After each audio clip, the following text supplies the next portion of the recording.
Praise God, Odofo Nyankopon shona nyokese. Enen so yeda nyame de ache ye no. Na wama ye kwan se yentimi ensua nasem. Wama ye kwan se ene ni enhia mpo ni mpo.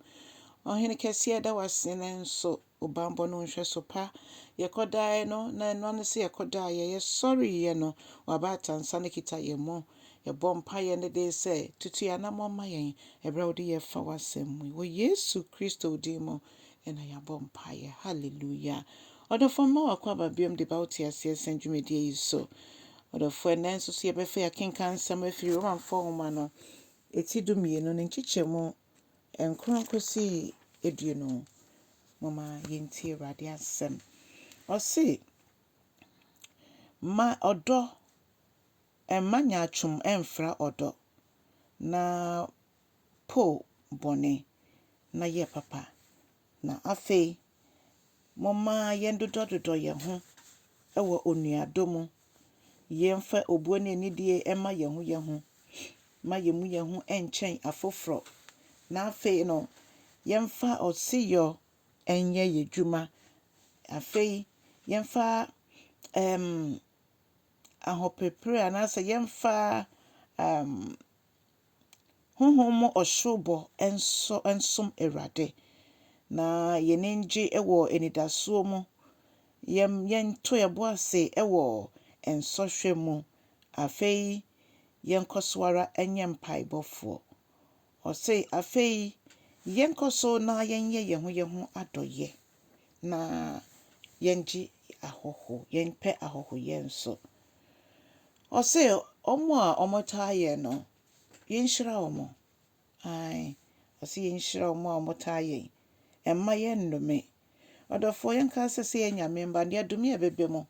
ye hira nso ebebemo na mo Bible kire nse honhom ete ye mu no emma kwan se ye bedome ne yetimi dumu na ne yetamfo bonsam enye nipa de onyame abon wono ankasa nse suso nti so bibema ne ho kwan mosefo no de na ya ye mpaibo nyina ne se onyankopon begye saa nipadua no okra no ama ne ho Odofo enenti nkotwe obitumi kotwe sekan obitumi kotwe bibi no de kobo obi a onim so ye ne tamfo debi ai oyo tamfo de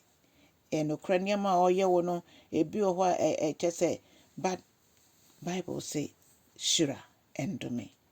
hallelujah onkronkron bebo aye me yetimi aye nesa ose omo moni age no oni omo nyina mbom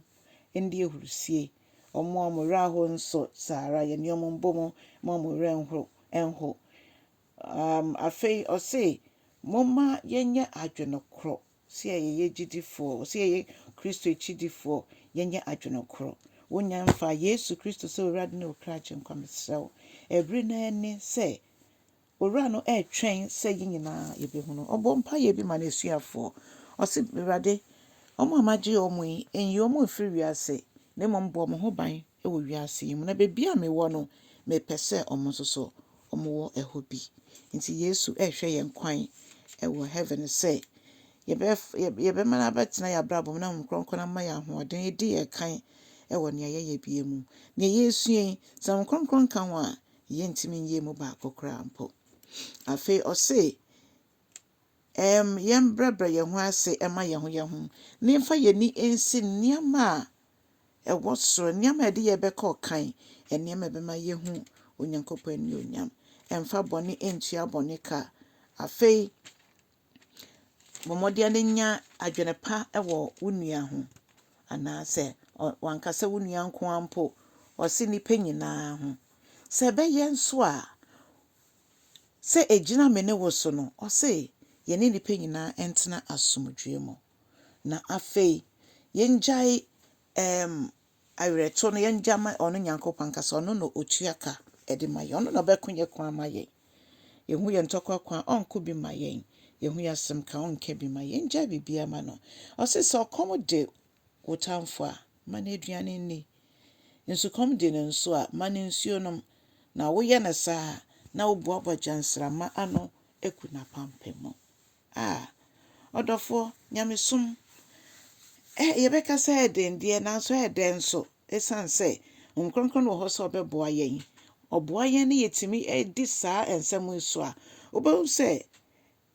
ni a ɔplan ne bɔne de ma wo no wobɛhu na woyɛ from na wokɔ so na ɔbɛtena ase din na obisa ne ho sɛ na saa nipa wei kora menyɛ ne dɛn woka no hyɛ no na opie woka no hyɛ no na opie ɔdɔfo Nyankopɔn nhyira wo no nyɛ ɔkɛseɛ na yɛma kwa ma nyame nko yɛ kɔma yɛn na ɔnka yɛn nsɛm ɛmfɛm ma yɛn kyɛ asɛm no obi biara nwonwon bi bitterness bi ahyɛ n'akoma mu ma ɔntie saa asɛm yi na asɛm no ɛngye no Awurade mboa yɛn nyinaa nkronkron boa yɛn yɛntimi yɛ asɛm na yɛfɔ ɛmfa nhyɛ odi nkronkron ne onyam ɔdɔfo kyɛ asɛm yi sɛ wonya subscribe nso a bɔmmɔden na yɛ ne sa na boa nyame adwuma yɛn nyinaa yɛmbom yɛnyɛ ɔsɛmpakani adwuma nyame nhyira wo bye bye